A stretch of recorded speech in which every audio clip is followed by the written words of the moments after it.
Welcome to Island Living Today, a monthly speaker series where local experts share valuable insights to enhance your home ownership experience on Vancouver Island. This series is brought to you by top realtors on Vancouver Island. Connie Henschel, who brings 15 years of care and integrity to every client interaction, creating ideal matches between people and homes. Denise Hodgins, who specializes in the finest properties in the Mid-Island region, delivering exceptional service along the way. And Laura Healy, who's passionate about sharing her in-depth real estate knowledge and professional connections with her clients. Thank you for joining Island Living Today and being a part of our community.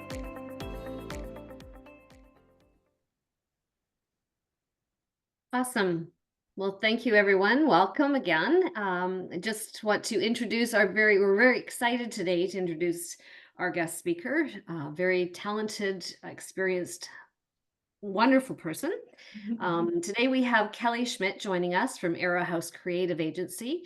She's going to talk about navigating the home renovation process from planning to completion. Kelly is a third-generation professional architectural interior designer with over 17 years of industry experience in residential interior design and construction project management. She began her career in Vancouver working with some of the top contractor firms in the region. This culminated in the prestigious Georgie Award for Top Renovation by the Canadian Home Builders Association in 2016. Kelly relocated her family to her hometown here in Nanaimo. She has a husband and two sons, and in recent years, she has co-chaired the International Women's Day Nanaimo organization, where she helps raise funds to support women and girls. Kelly currently takes on select projects and runs Arrow House Creative Agency with trusted trade affiliations to focus on the individuality and unique process from each project presents. Sorry, I fumbled that up a little bit. I didn't practice enough. Connie. I think it was perfect. It's a lot to say. Very impressive, Kelly. Very impressive. Yes. Well, thank you so much for having me and for a beautiful introduction. I will start with a caveat that says, yes, I am a pro, but I'm a pro in what I know. So I hope I don't know everything, because then there would be nothing left to learn. So I will definitely share what I know and what I believe I know well with you today. Oh, awesome. That sounds, I know I'm excited to hear about it. Yeah, me too. We had Excited to the pleasure of meeting with Kelly briefly over coffee just to talk about what she did and what an amazing life she's had and a career. So I feel very honored to have her as one of our guests. And very inspiring woman. Yeah, very, very inspiring. So we might as well get started, Kelly. I guess my first question would be, what are the first steps that a homeowner should take when they're planning a renovation? Like, you've got this in your mind, now what? I mean, there's so much more. Probably the most popular question, because it can feel overwhelming in the beginning to even consider a renovation, all of the different bits and pieces and parts. I think for me and for my clients, the number one thing that I like people to get really clear on is their budget. It's going to be one of the biggest expenses, similar to purchasing a home. If you're looking at renovating or doing a new build, you have to be realistic and set your budget. Get really, really clear on that. And I say that because once you've had that number and you're clear on it, I like to do a practice with my clients when I say, okay, tell me what your budget is. And they may say, Kelly, we have $100,000 to spend. And I'll go, wow, what an incredible number. That's great. Not everybody has that. Some people have 5, some people have 10. But let's start with an example of a $100,000 budget. And I want to get clear on that so that we know what we have, but then I want clients to back that out at least 10%. And I want to take that and give it to somebody special and forget about it. Forget that you have it. And that's going to be our SOS fund, our contingency. And I truly believe that with every contractor and with every trade, we need to have a contingency fund. And there's not many contracts that work without that. But I literally like to get people really clear and solid on that. So the number one thing is set your budget. Does that make sense? It makes It's about bringing a contingency fund in and making sure that that is there. It's like your SOS fund. You know, we never want to use that, but to be realistic and be truly authentic, there are issues that come up when you're renovating. Things that the best contractor, the most knowledgeable homeowner, the best designer are things that we just can't plan for. So it's always important to me that I know that my clients are safeguarded and they have that contingency fund set aside. So that's number one. It also Um, sets you up for success, right? Like for if I look sure. at the Yeah. 2 houses that I've done personally, Right. you don't know when you open up that kitchen wall that, you might need an extra beam, or you don't know that, Or you it's should a beam where probably. you didn't think there was one. Yeah, absolutely. Yeah. And it feels so much better to know that you're working within your budget. So I love that advice, Kelly, Yeah. because it's a lot harder to find money you didn't have than Yeah. to use the money that you've allocated. So That's I agree exactly with it. you. Yeah, it's, Absolutely. I really, really, really stress that to clients at the beginning is, you know, getting clear on budget and then getting that SOS fund and literally setting it aside. Give it to somebody else. Don't even think about it. That's the best thing to do. The second thing for me is to get really clear on your goals. You know, there are multiple different sizes of renovations, from huge overhauls of an entire home to a smaller bathroom renovation, but getting clear on your goals. And I'm not talking right now about what we want it to look like. That's not important at this stage. What I want to do is have you tell a story to yourself about what the end of that renovation looks like to you. So once this has come to fruition and you've done everything and the place is cleaned and you've been given back the keys and we're finally done, what does that look like? So for instance, if you're doing a master bathroom, we're in desperate need of our master bathroom done, as a lot of couples are. When I'm walking in there, I'm not thinking about what color of tile I need. I'm thinking about, my shower is too small. I need a bigger shower. That's my goal, is to expand the space. My stuff is everywhere. My husband's is over here, so we need more storage. So telling that story to yourself about what the goal is. Don't get caught up in the beginning about what the finish is and fixtures, what color the faucet is or the tiles. I don't want that to be worrisome at the beginning. I want the goals to be set for what it looks like when you're done the project. How do you walk through that space and how does it feel different from what it is now? Those are the two top things. So budget and goals for the end of the project. Yeah, that Yep, people get so caught up in the minutia of they it, do. Mhm. and it's so easy to not think about what has to be done, because that's not the fun part. The fun part is picking out the paint color and the tile and Sure. Yeah, getting it ready to move back into. So that's true. But beyond that, are there yeah. any other common mistakes that homeowners tend to make during a renovation?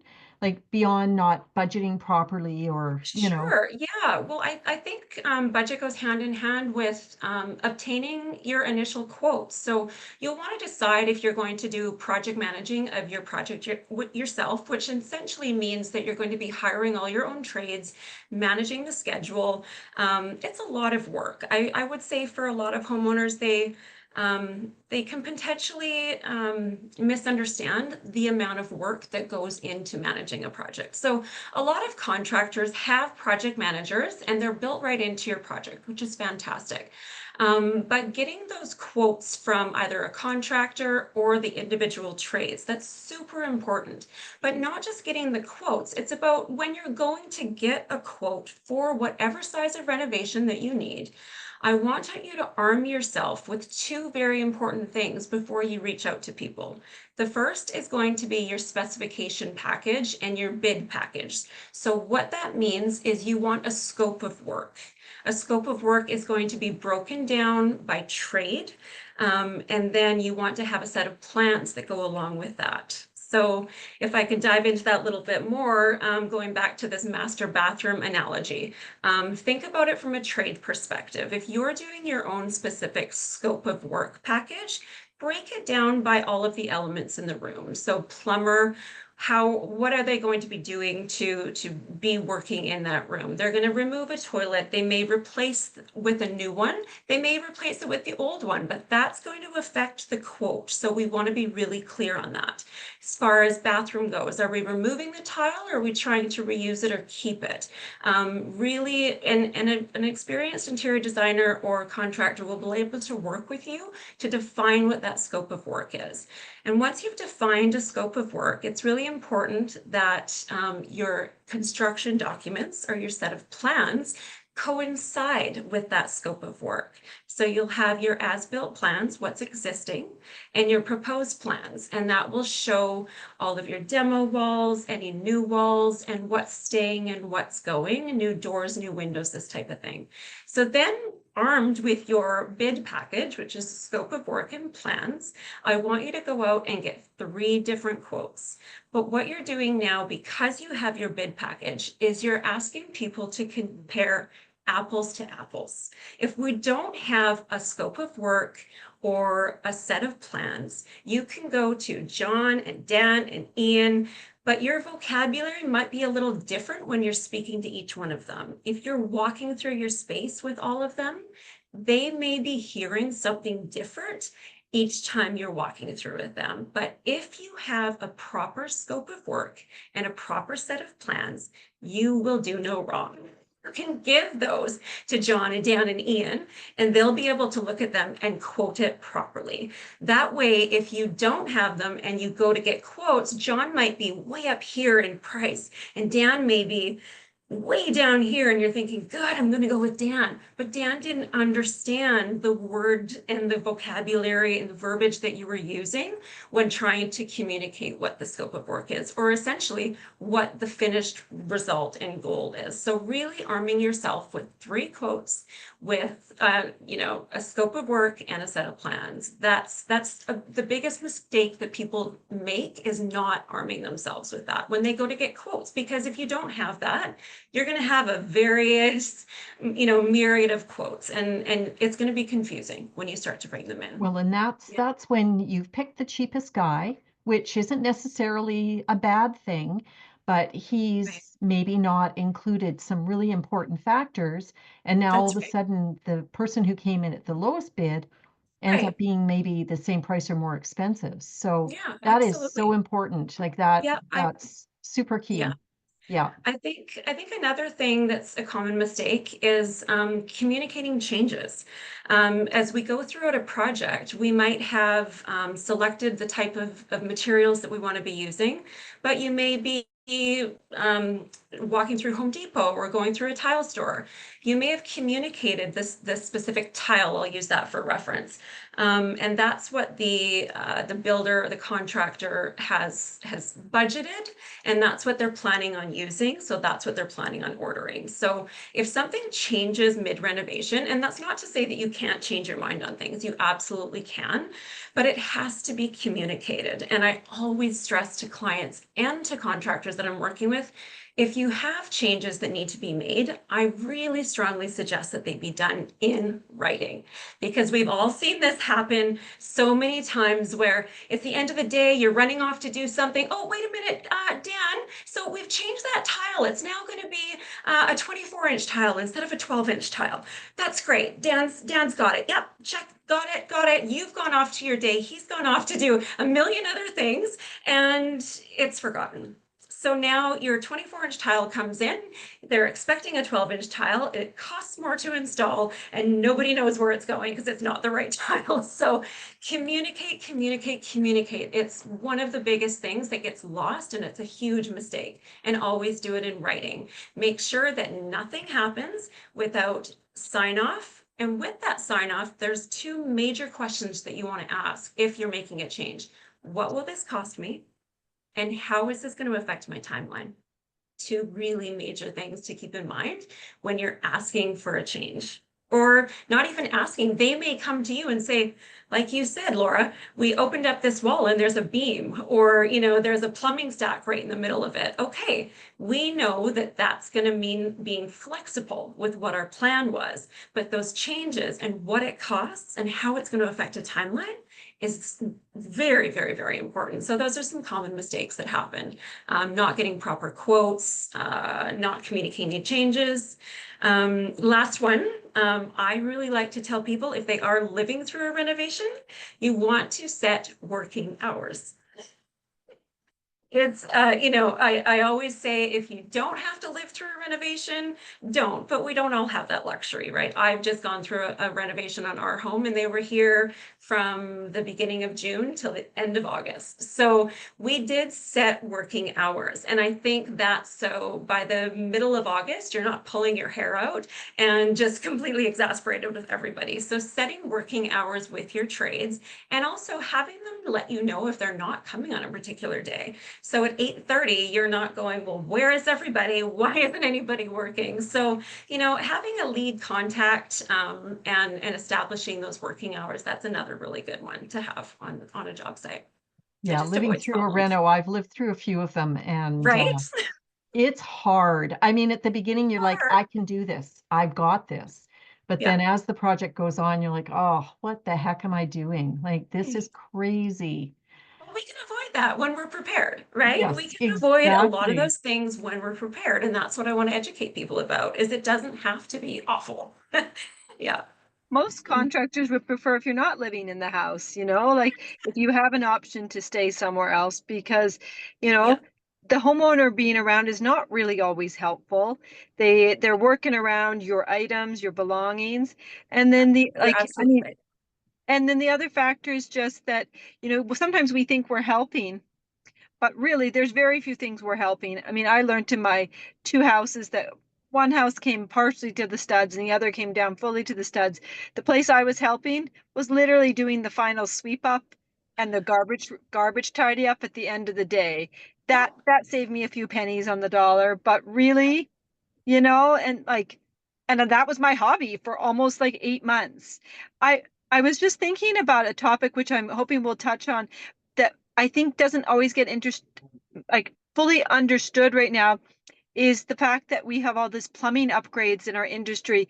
And I know in the last renovation, I overlooked, I just assumed you'll fix the plumbing. Yeah. And I didn't realize what was involved in fixing the plumbing. And I'm sure grateful that we, were able to have a wall that was accessible on the back. But I think of Mhm. many houses that I show that you don't have access. And so you're taking apart the existing surround, you're removing tile.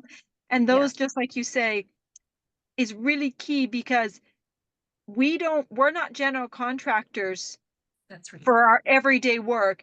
As real Right. estate agents, we're pretty knowledgeable. And For even sure. my Yeah. last project, we kind of got into the demo. We started the process. The contractor was there and he looked at me and he goes, I'm taking this over, right? Like for the X%. And I said, you have time? He said, yeah, go back to work, Miss Healy. And That's it was a right. godsend. It was a godsend, because you Yeah. just don't, we just opened up item after item after item.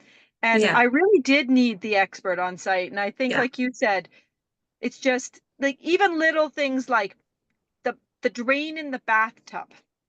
Mm. It had to drain a particular way. Otherwise, the plumber had to rip open a huge amount of the floor. Just little Yeah. things like that you don't think of every day. Well, that's Yeah. great. And I think that's the value of, oh, my computer wants to restart. We're going to wait an hour. I think that's the value of working with somebody with experience. I think it's one of the greatest bits of experience that I had when I first started was being involved with contracting firms having that project management experience and the construction experience. My first job, I think I remember talking to Denise and Connie about this when we met. I, as an eager young interior designer, however, almost 20 years ago, my job was to walk onto the job site and, I looked like a professional. I felt like a professional. I was good to go. And it was great. I really got put in my place because this very intelligent, brilliant interior designer who was my mentor for a number of years, she said, well, it's nice that you look great, but she's like, what I'm going to need you to do is go and introduce yourself to a plumber and ask him if he can teach you how that toilet goes in. It really was. I tell that story a lot because I've learned over the years that if you don't know how something works, you really have no business designing it.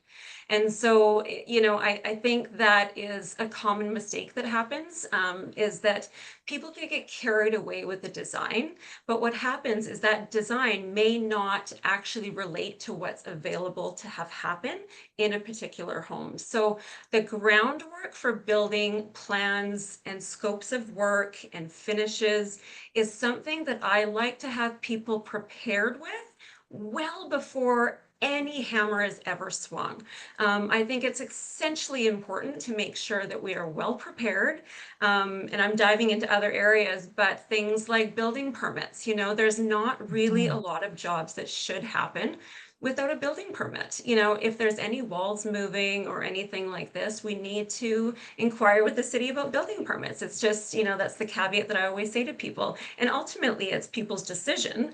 But even if it's not a building permit, we need to know that you can have your plumber who is always ticketed or your electrician who's always ticketed come in, have that look around, armed with a scope of work, with a set of plans, as I mentioned. So if your toilet's over here now and you want to put it way over here or on the opposite side of the house, they're going to be able to look at where the floor joists are running, how everything is going, and hopefully be able to get into an attic or a basement crawl space. But you're right, Laura, it's not always possible to see. So, but having that expert on site before you even open anything up is crucial. So we're not designing something or hoping for something that's just clearly not possible. Yeah, yeah, exactly. Yeah, and then that comes back to budget. I mean, you can have all these grandiose plans and anything really can be done for enough money. Yeah, you can. But But when you meet with somebody and they say, I want to do this and that, yeah, how do you talk to them and help them set a realistic budget and a timeline for the project? Because, we as right, homeowners often don't know what things cost. right. We know Yeah, what we would like to have done and we know how much we'd like it to cost, but sure. that isn't always, they don't always align. That's right. I think it's important to help your clients understand that if they need a permit, that's really the number one thing, because we need to calculate roughly a permit cost is based on a percentage of what your overall renovation costs. So it's really important to define what that is. And more importantly, we need to define what the length of time is currently at the City of Nanaimo for building permits. Usually things like plumbing permits and electrical permits, your ticketed trades can pull those, same week of type of thing and have them expected. The other thing that I like people to have done to get them to a budget with a realistic timeline is to have your realistic expectations match a budget. So we can say we want to have marble countertops and we'd like to have all new engineered hardwood floors, but we have to have realistic expectations for our budget. So an interior designer will be able to help you to establish those costs, but we also need to look at levels of finishes, and those don't necessarily always go hand in hand with quality of things. So I always say function before fancy. It's just one of the things I like for people to be able to have things in their home that will stand the test of time. I'm not one to just put in fancy things and they'll look good for a year or two and then out the door you're going to have to switch them out. I don't think that should be the end goal for anybody, right? But making sure that your trades and your designer and yourself can be realistic about your expectations and how do those match up with with your budget. So a good practice for that is to generally just go through, again, I'll use the ensuite bathroom analogy because it's easy for everyone to understand.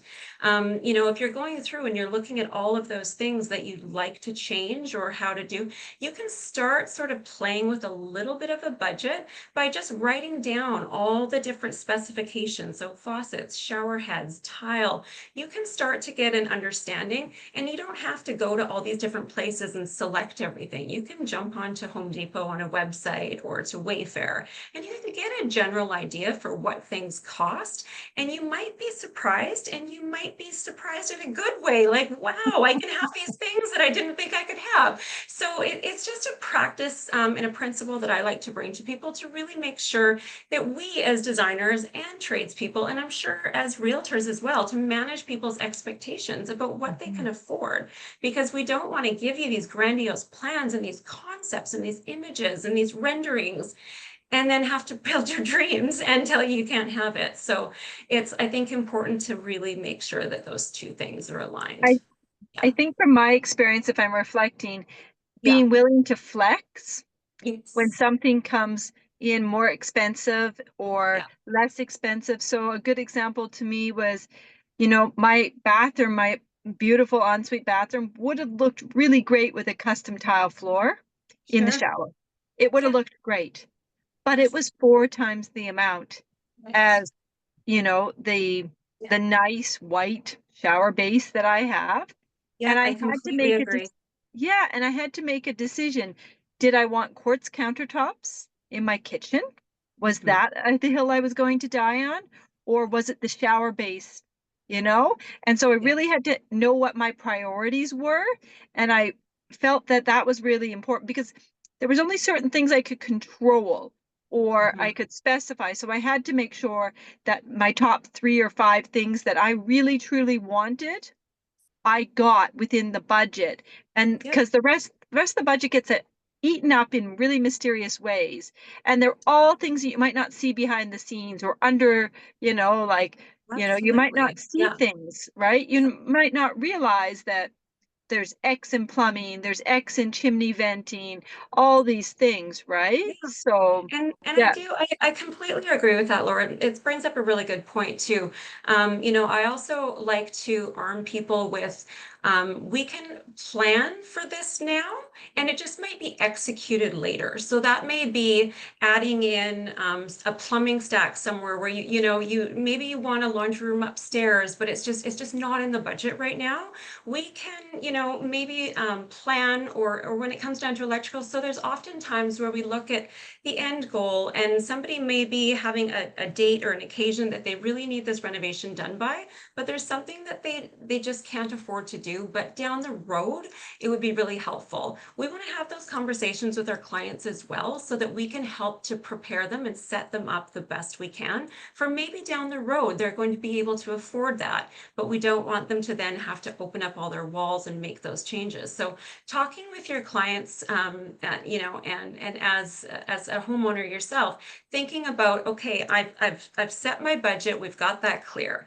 I've matched my realistic expectations with my budget, we've got that really clear. Maybe that goal that we talked about in the beginning looks a little different than what my budget and things are lining up with. But talk to your trades, talk to your designer about what can we do now that I might be able to tackle that later with less cost. I think that's really important to be flexible as a designer in a trade and also as a homeowner. I think really important. And Yeah, asking those absolutely. questions, right? Yeah, Yeah, yeah, yeah. for Because if you sure. don't ask, you don't know, right? Yeah, yeah, But no, I think, and yeah, there's no such thing as a stupid question. Everybody gets no, embarrassed, but yeah. honestly, it's better to ask the question than to suffer in silence. Oh, completely. Yeah, Yeah, yeah. And and like I said at the beginning, I hope I'm not a pro at everything because I still want to learn and I still ask questions. And it's one of the biggest things I tell to younger designers is don't pretend like you know something and look dumb later. Just Hmm. be honest and ask the questions. And so I'm always looking for job sites. I'm doing a commercial project right now. And I just asked a drywall the other day about, well, we have that curved wall. So how are we splicing the drywall? What are we doing? And he kind of said, well, do you want me to show you? And I said, absolutely, I do. It's, it's about knowing what you know, but don't pretend when you don't. And I think that's key. So I really like my homeowners to feel confident that we're not going to, think it's crazy if you don't know this or don't know that. That's why you've hired a designer, and that's why you've hired a proper trade and a proper contractor or a realtor. It's, there's so many things that go into things that, if you've never done it before, like Laura, it sounds great. You have experience doing this, but some people may not. So having people, a team that you trust is ideal, really. Yeah, it's paramount. And I Yeah. believe we've touched on this several times, but Yeah. I'm going to say it anyway. It Yeah. is one of the questions I wanted to bring up, and that's Yeah. what is the value of working with an interior designer? But you've more than demonstrated in my mind, but if you would like to reiterate, Oh, yeah, so many things. Yeah. yeah. Um, so I think a big thing, and I know when we were going into this talk today that I was going to be using language and vocabulary that not everybody understands, and I'm aware of that. There's still terms that I hear that I go, oh, I don't fully understand what that is. And so I think an experienced designer, not a lot that I don't understand, but for instance, I had a client in Australia and they use different terms for different things. So I felt what that feels like to not understand certain vocabulary. So having a designer that has the vocabulary to define your scope of work to your trades and to your contractor. I think that's really important, so that you have someone who's speaking their language and can maybe take your thoughts, and maybe you haven't articulated it perfectly, but they can help be that liaison for you to explain what it is that end goal, what that feeling is when this renovation is done, and what that looks like. So that's really important. The other thing is having somebody who understands that permit process. There's not a lot of contractors that don't understand that, but also having a designer that understands the BC Building Code and the permit process and what's required for your construction documents. When I'm doing a set of plans for building permits, I know what needs to be in that package. I know, how it needs to be labeled and at what scale it has to be. So that's really important. But also the BC Building Code, you want somebody who understands that. So when you say, I want my bathroom here and my toilet's only this far from the wall, we know that that's not possible. So again, having somebody who has that experience to say, yeah, we do want it here, but why don't we try this? Because we know it's not going to get flagged in a build, and it's the proper BC Building Code. I'm really a stickler for making sure that these things, and some things, we might scoff at or think, oh, that's silly, but realistically, they're in place so that your trades are doing things safely and appropriately. So having somebody who understands that is really key. Here's the other thing, though. Being able to look at your design objective and come up with an interesting new way that you may not have thought of. As designers, we typically see repeated problems that people are having, and that's why they want to renovate. So we have design objectives that clearly some people just haven't thought of because we've experienced it before. So I like to come up with new creative ways of solving problems, if you will. So a designer that has experience is going to obviously have been privy to some of those problems that you're dealing with. So that's good. But probably the most important thing that people love is we have the resources. So we know where to go. We've been going there for 18 years. We have those relationships established with people. So that's, if you're saying we want this, we're not going to have you spending 4 or 5 hours driving around town figuring out where the best place to go is. We have those relationships, and oftentimes with those relationships will bring all of those things to us, which is great. More than anything, though, it's the discounts. So I'd love to talk about this. Yeah, I was just going to say, you guys get some smoking deals with some of the contract or some of the suppliers. You know what? And I think that comes with experience, and that comes with building those relationships. I take my relationships with my vendors and my trades very seriously. I always say that everybody on a job site deserves the same level of respect, because in my opinion, I can't do my job without the plumber, or, you know, the contractor, Dan and John or Ian. The last thing I ever want to see is anybody walking onto a job site thinking that they have the most important job, because we all can't do our jobs without one another. So that goes even off of the job site, where we're talking about vendors and installers. These relationships have been built over years. And so we understand each other, we talk the same language. So we've built those relationships that allow us to build those discounts. So even myself, I mentioned we renovated. I had to purchase new blinds, and my quote came in, and I actually spoke about this on socials because it reminded me when I went to see the quote, just how exciting it is to see that discount.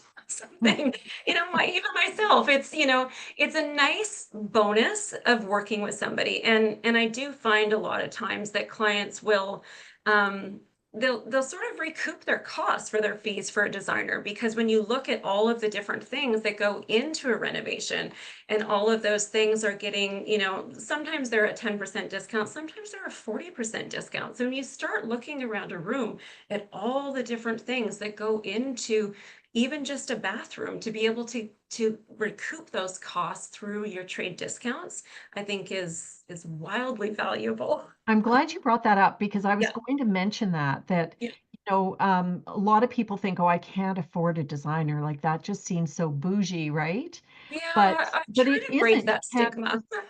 Really yeah, trying to you break can't that. afford not to have a designer a lot of times, because, you know, and if you're new to the island or new to the Yeah. area, Yeah, how do you know where to go? How do you find a contractor? You know, that's the other right. thing. It's a Hail Yeah. Mary when you're trying to get things done. Well, I Yeah, think and we're Denise, you're about to just go through a reno. And I think for sharing with the group, I know many of us are homeowners and we buy a house and we say, we'll just do this in the future. We'll just do this. And I work with a lot of clients that actually ask me for quotes during the subject removal period. So just like a designer, I have key relationships with, you know, the fundamental trades, you know, your plumbers, your gas fitters, your of electricians, course. and Yeah. they bring in really key points. But as someone who has decent knowledge from learned experience or crash course, as you could say, I Yeah. see a lot of value in a designer for the Yeah. fact that they see things differently. They Yeah. look at a space with fresh eyes Yes. and they say, look, oh, great. What if you tried this? Or one of my challenges I had during my reno was determining the flow. So I had gotten really hung up on a particular light fixture in my above my island, but I Yeah. didn't know what to put in my dining room, and they were in the same space. And I remember the designer flipped the catalog page because I fell in love with Kitchler lighting, and flipped the page, the next page, and was like, "This one, Laura?" And I Coordinating probably one. would, and I might not Yeah. have picked it, but it Right. but it works well with the space. And at Yeah. that point, I was so hyper focused on this chandelier that I had become madly in love with. And Yeah. then, you know, just simple little things, but the flow, or like they commented, they said, well, do you really want the door there? Like your draft plan has this, but do you really want the door here? This is going to be a bit odd. Maybe we just move the door a little bit further down. Yeah. And it was something so simple as the plumber Yes. had suggested I have a door off the bathroom. Well, Mm-hmm. I had two doors side by side in a small space, but I Yeah. could tuck a door in off the den that could access the bathroom. So, and Yes. they were all things that my designer came, and had I known you, I'm sure you would have had great insight, because I'm really Right. enjoying Yeah. this chat. They did. And then the plumber told me, and I've seen this now, that the quality of stuff that they purchase at their manufacturers are superior in many cases. Like Mm-hmm. the manufacturers make a line for Home Depots, the Lowe's, the big boxes, and then they make a line for what we call trades. I never That's knew right. that. Yeah. And so these are Yeah. little things. And you know, the bathtub Yeah. that I purchased at Home Depot is slightly different than the Yeah. bathtub I purchased at the plumbing supply. Yes. And Yeah. but the cost wasn't much different. And No, you because said, your trades have those discounts that Mhm. hopefully they're passing yeah, along to you, and I think that's important.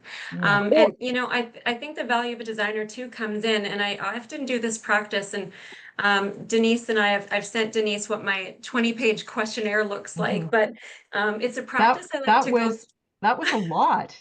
It literally I took did. me I think 3 days to fill it out, and then I just let it sit, and then I went back to it 2 separate times, and I'm like, wow, it really made me think.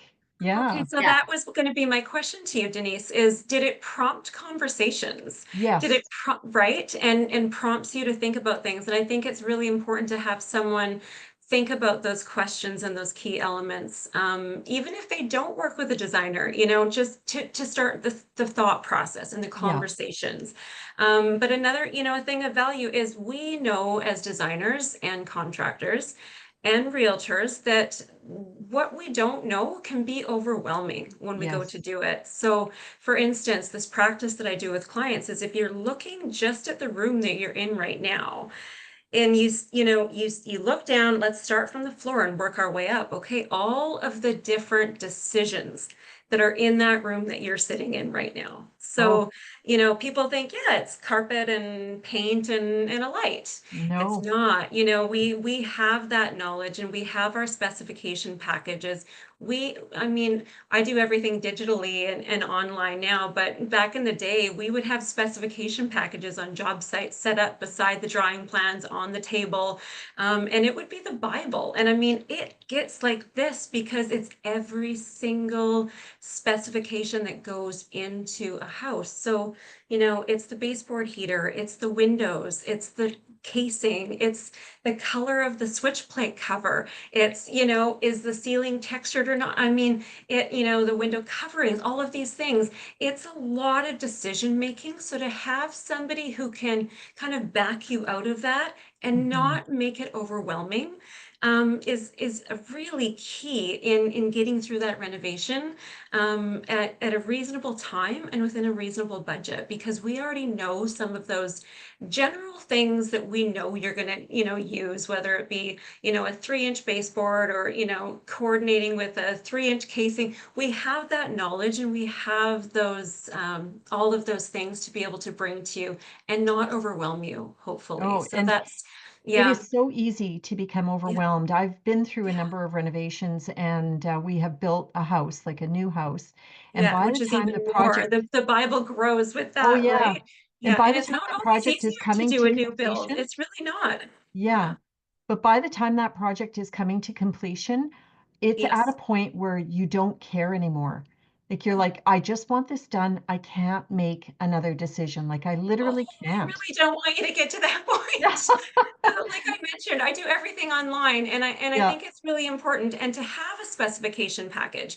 If your designer doesn't work online with an online portal, it's because we have these with us, our phones, wherever we go now. I Mhm. wish we didn't, and I try to replicate that around my kids. I wish we didn't have them all the time, but if you are out and you're looking at things and you need to select faucets or you want to pick that tile out, having something like a specification package, whether it's on paper or on your phone in an online source, so that you can relate back to it as you're out looking at other things. What did we select for that tile? What color was in that? So being able to reference something when you're making decisions is really important That's too. So huge. because Yeah. there are so many things that go into something, so trying to keep them all straight is, well, that's a designer's job, but Yeah. it's also helpful to have that specification package. So that's part of the value that we Oh, can bring, for is sure. helping you to not be overwhelmed, helping to communicate through trades,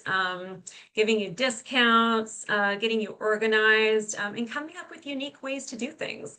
I think it's always better to have sort of an eclectic vision as opposed to just walking into a restoration hardware and picking out everything. We don't want it to be just a gallery. We want it to be a reflection You talk of about who being you are as a organized. person. Hmm. Hmm. Yeah, you talk Yeah. about being organized. And I Yes. think my favorite line to my contractor was, "What's next? What's next?" And I felt Yes. like the child that said, "Are we there yet? Are we there yet?" Yeah. And I would be like, "Now what?" And Yeah. then sometimes they would say, "Okay, but you have to pick out your toilets now. Your toilets go in 2 days from now." And I would be like, I don't know which toilets I want. Talking about like Right. Denise's overload. And so Yeah. the more pre-planning I had from the contractor, next month Yes. you're doing this. Next Yeah. month you need to have these answers for me. And that's Yeah. where a designer comes in. The Mm. designer gives you Right. the updates, tells Yeah. you, and like it's super valuable. The designer says, you know what? Your tile could be 6 or 8 weeks out you picked. Let's Mhm. get let's get that at least selected and maybe ordered. Yeah. You Yeah. know, we Yeah. know It's this. And one keeping of the the trades things. online. Yeah, Yeah. and I think it's Mhm. key for me. I mean, in a perfect world, if I could design a perfect renovation, I would have our scope of work set, I would have our plan set, and I would have the majority of our specifications already picked out. That way, the plans work with what, you know, the P-trap needs to be for that particular sink. We have that organized. Now, that's a perfect world. There will be specifications and items that we need to select along the way, but being that organized in the beginning, I think is really a practice that should lead you in the best direction possible. So wherever possible, making those decisions early on, and there's always room for change or for decisions to move and be flexible, like you said, Laura. But really focusing on those specifications early on in the project is key, but also keeping those lines of communication open. I like to at least once a week, sometimes two if everything is going smoothly, have those regular check-ins with clients. Okay, so it's Friday afternoon. This is what we accomplished. These are our wins for the week. What is next week looking like? Okay, let's go to our schedule. Okay, we know that in 2 weeks we're going to be ready for drywall. Okay, fantastic. So we know after drywall how long that's going to take. Have our paint colors been selected? Because we know when drywall is done, we're going to want to get painting. So there, you know, or is our flooring going in? Okay, so let's, you know, so someone with experience and project management experience will understand the flow of a project and understand if we're at this stage, what's coming down the pipeline and are we prepared for it? So communicating is absolutely key. At least once every 2 weeks, a check-in to say, where are we at? What is the scope of work compared to what our timeline is? Are Yeah. we 50% of the way through the scope of work? And are we 75% of the way through the timeline? Okay, so that tells us we're running over time. What can we do to get prepared and pull back in? And that's comes with communication. And I think if everybody on a job is communicating, it's It's a easy. beautiful thing. Yeah. They say a realtor should sell their personal house every few years to realize what goes through a seller's brain, how much is involved in packing That's and right. moving. Yeah. But Yeah. you know, like same thing with designers, like they say, you know, don't be a secret designer, show the work you're doing, show what's like involved, and don't Yes. forget the small things. Like I Yeah. remember renovating after drywall, this made me think about it. My hydro bill was $860. And because they had to put in special heaters that ran 24/7 in the middle of winter in a Yes. for you know, and so I was like, Yeah. "Oh, Yeah. okay. This So is awesome."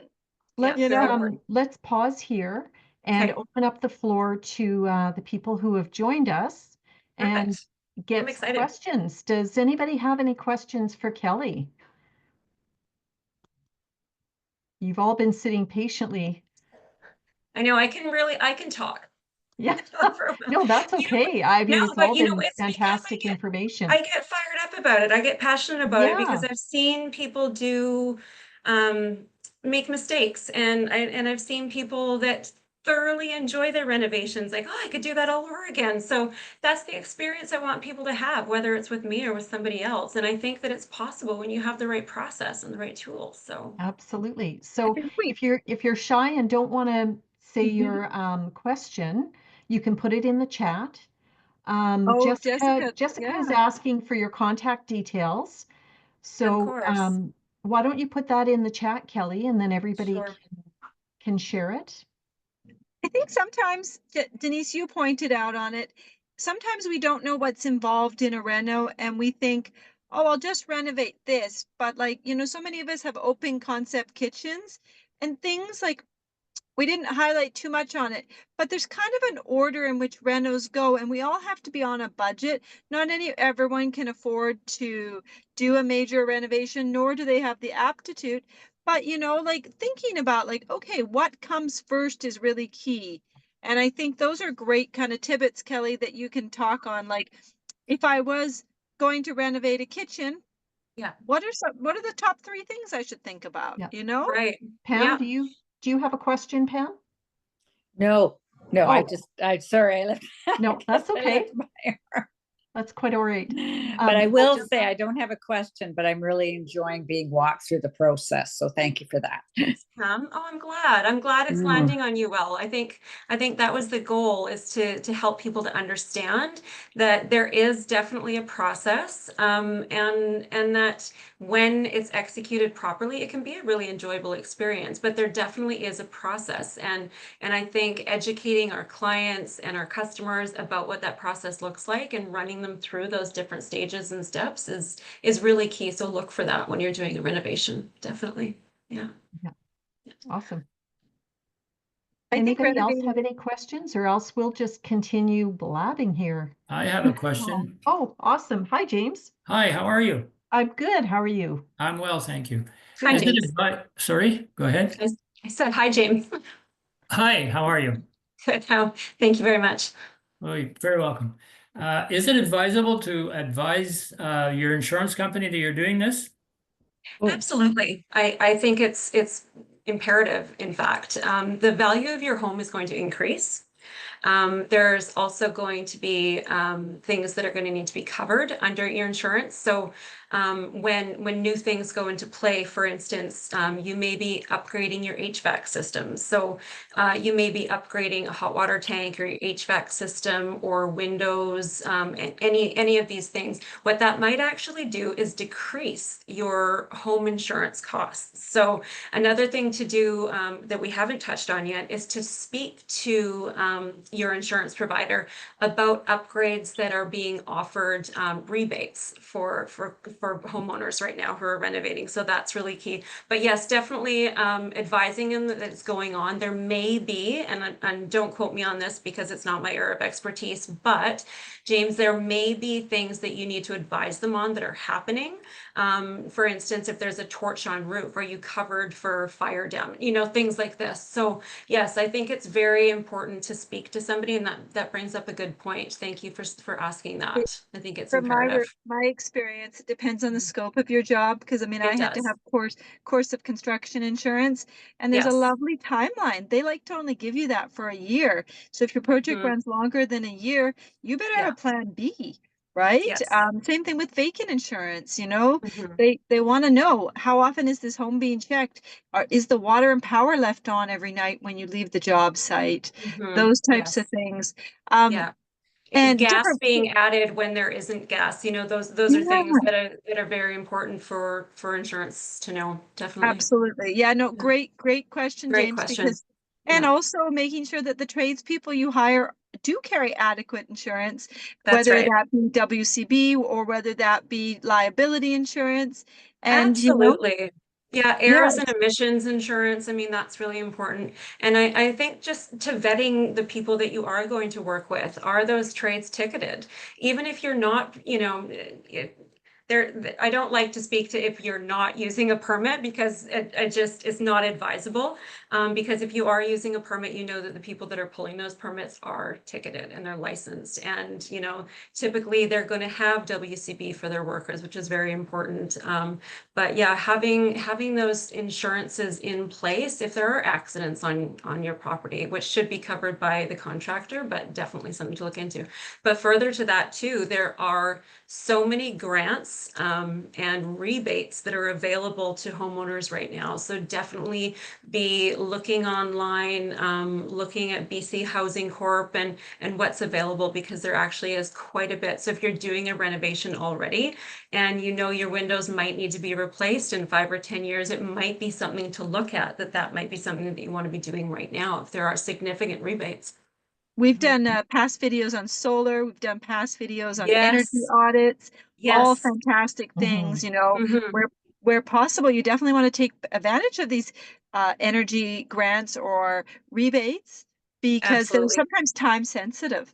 And so if you Yes. happen to be doing a reno at the right time, you know, bonus, right? You Yes. get to take advantage of it as Agreed. long as you follow the instructions and Yeah. make sure you claim them appropriately. Yeah. Um, And document them.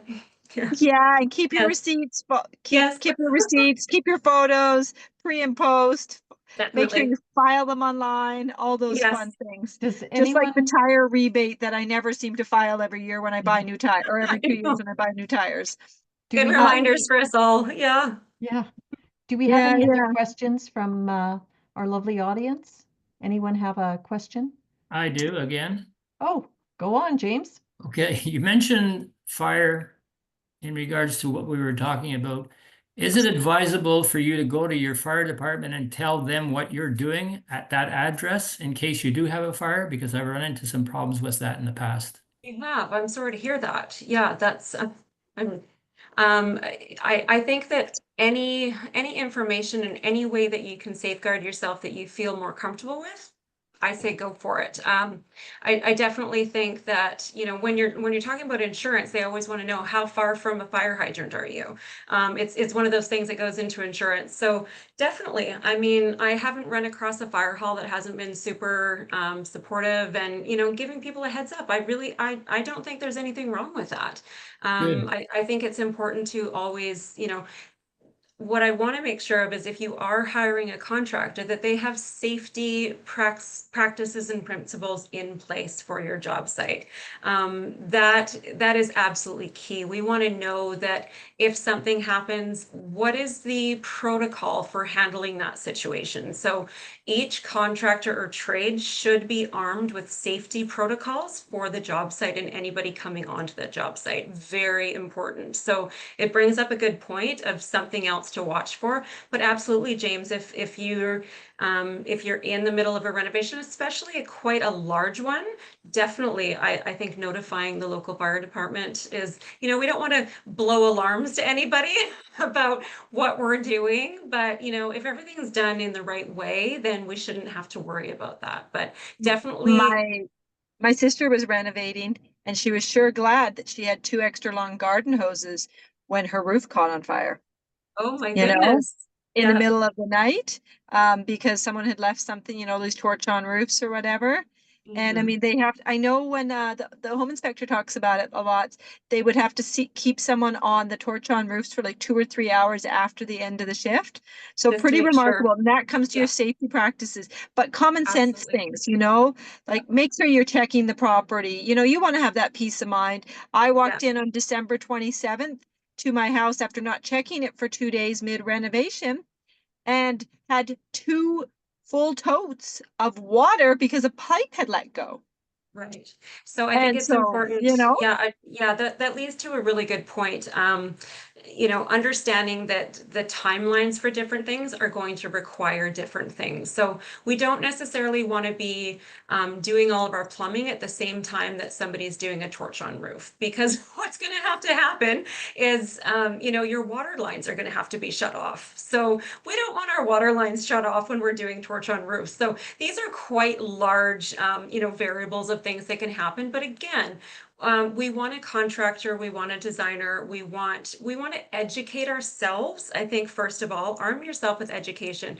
What is going to be happening on our job site and who is responsible for making sure everyone is safe? Because the last thing we want is anyone getting hurt, or ourselves or our families or our pets or our belongings, right? We don't want anything to happen to these. So common sense goes a long way, but having that open line of communication, again, that's absolutely key. I want you talking to your contractors. I want you talking to your designers. I want you talking to your individual trades. My best thing to do, my best practice ever, I always say it, coffee on Mondays and beer on Fridays. I'll walk onto a job site and I will bring the trades coffee. They appreciate it. It goes a long way. Yeah. Even just a, you know, a little jug of coffee from Tim Hortons or Starbucks. I used to always set up my job sites, and I still do when I have the schedule, and just leaving some coffee on site. It goes a long way. And then on a Friday, dropping a beer off for people. You know, it sounds silly, but make friends with your trades. They're your team, right? Make friends Right. with your designers. designer. Make friends with your neighbors when you're in the middle of a renovation. The last thing you want to do is just tick off the whole neighborhood. But I find that when people are advised and they're aware of what's going on in our neighborhood, they're a lot less likely to get annoyed or to, you know, call somebody on someone. Just be honest, be authentic, make friends with those people around you and communicate. It's honestly, it goes a really long way. But Oh my great gosh. question, James. Yeah. Yeah. Thank you very This, much. I Such very, great advice, such great yeah, advice. yeah, You know, and you know, because a lot of the times if there's not all work, not all scopes of job do need permits, sometimes the neighbor doesn't know that. And I mean, you know, sometimes you're just doing cosmetic work Yes. and sometimes you Yes. just need licensed trades. So you should be communicating. And it's key because I'm a big fan of when permits are needed, they should be taken out 100%. But sometimes cosmetic work doesn't need a it done. permit, but you Yeah. should communicate why you have a big red bin in your front of your yard. that's So, right. Right. Oh, this, truly And why fabulous. it maybe doesn't look as desirable. You know, your neighbor might have family coming to visit for the first time to this beautiful neighborhood that you've just moved into. They might not want a red bin out front and, you know, saws running at all hours of the night. So again, that's about setting your working hours. So there are bylaws in place for working hours. Most trades and contractors should know that. But having those conversations with your neighbors is really imperative, I think. I mean, there's no reason not to, right? As long as people know what you're doing and you're respecting the neighborhood and people around you, you'll be able to figure that out easily. That's So right. again, it just comes back to communicating. I'm a big advocate for keeping that top of mind. Yeah. thank Oh you, my Kelly, gosh, for this your is, time, course. and I really Yeah. appreciate your knowledge. I've enjoyed it, course. and thank you again. thank Thanks you, for joining James. us, James. Yeah, and thank you, Kelly. Yeah, I of feel course. like we could keep going on this. It could easily go for another hour.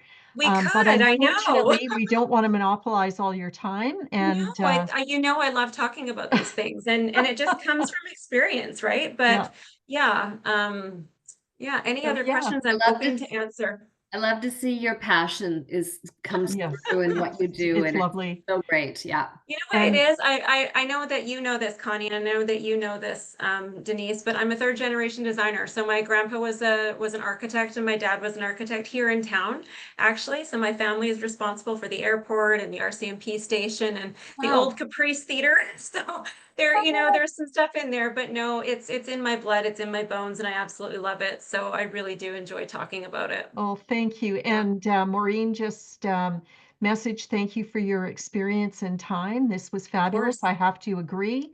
It was Yeah. absolutely fabulous. So Oh, if anyone good. is looking at doing a renovation, we highly recommend Kelly from Arrow House Creative. She's not only an awesome person, she is amazing. So yes, and Thank thank you you for your again, words. Kelly, for your time, and have a Yes. wonderful evening. And thank you You as well. everyone for showing up. Good night. Yes, thank you for joining us. I really appreciate it. I loved it. Take care. Great. Thank you. Good night. Good night. Good night. Good night.